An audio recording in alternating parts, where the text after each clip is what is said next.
Għax aħna jidrilna l-lin mill-politika tal-kuluri, mill-politika tal-partiġanizmu, l-aqwa u l-ola interess huwa l-interess ta' pajjiżna, l-interess nazzjonali. U mhux se nippermettu qatt ħadd li pajjiżi ikbar minna, iktar b'saħħithom minna anke l-Ewropa, li għax żgħar, li għax ċkejknin, xi ħadd jibbulijana, xi ħadd jafas fuqna biex nagħmlu dak illi maħniex obbligati li nagħmlu jew biex nirrinunzjaw mis-sovranità tagħna. Il-kap tal-Partit Nazzjonalista Adrian Delija għal dan tul intervista fuq Radio 101. Adrian Delija qal li fil-kwistjoni li nqalet dwar il-vapur miex il-lifeline, il-pożizzjoni tagħna għandha tibqa' dik li l-interess nazzjonali jiġi l-ewwel. Dan speċjalment meta Malta osservat l-obbligi kollha tagħha skont il-liġijiet internazzjonali. Adrian Delija qal li l-Partit Nazzjonalista se jibqa' jagħti l-appoġġ tiegħu sabiex nipproteġu s-sovranità u l-integrità tagħna bħala pajjiż u li jibqa' ikun hemm il-ħarsien sħiħ tal-liġijiet internazzjonali u l-ħajja umana. Il-kap tal-Partit Nazzjonalista qal li l-immigrazzjoni hija wkoll il-ħaddiema barranin li l-gvern qed iġib lejn Malta. Dan għaliex l-ekonomija qed tikber bil-popolazzjoni u mhux bil-produzzjoni.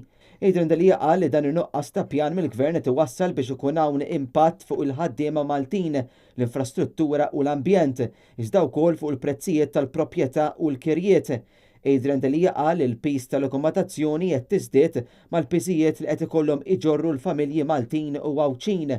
L-istatistika tal-Eurostat ikkonfermat li l-prezzijiet tal-ikel f'Malta huma 10% ogħla mill-medja fl-Unjoni Ewropea u dan irid jittieħed fil-kuntest li l-prezz tal-ħobs ukoll se jiżdied u s-serq li qed isir bil-kontijiet tad-dawl u l-ilma. Adrian Delija qal li nuqqas ta' pjan tal-gvern der ukoll fid-deċiżjoni tal-Qorti Ewropea tal-Ġustizzja li deċidiet li twaqqaf l-insib u qal li b'din id-deċiżjoni in-nassaba ġew imċaħda mid-delizzju tal-insib minħabba id-deċiżjonijiet ħżiena tal-gvern.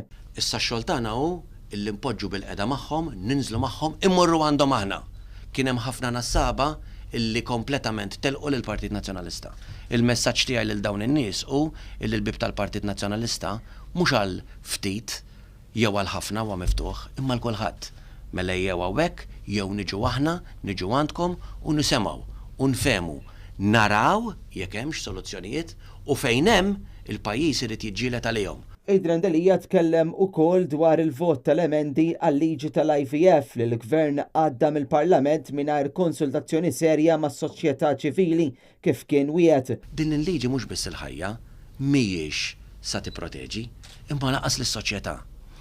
Il-gvern li jiftaħar bl-ugwaljanza illi mhuwiex qed jagħmel b'mod ugwali it-tħaris tal-ħajja magħna qabel ma titwieled. Il-gvern li jiftaħar f'opportunitajiet indaqs illi mhux qed jagħti opportunità indaqs lil kull embryon, lil kull tarbija fil-ġuf. Il-gvern li jiftaħar bid-drittijiet tal kulħadd mhux qed jipproteġi id-drittijiet tat-tfal illi skont il-liġi internazzjonali għandhom dritt bit-twelid li jkunu jafu min huma il-ġenituri bioloġiċi tagħhom. Adrian Delija qal li bħallum sena kien beda l-kampanja tiegħu li waslitu biex sar il-kap il-ġdid tal-Partit Nazzjonalista u qal li daħal fil-politika għax kien imweġġel li pajjiżna mhux sejjer il-qudiem fid-direzzjoni li hemm bżonn fejn uliedna ikollhom pajjiż mingħajr korruzzjoni, aktar modern u ħadrani. Adrian Delija stieden lil politiċi kollha biex jinżaw il-politika tal-passat u jħadnu il-politika tan-nies f'soċjetà li jimpurta.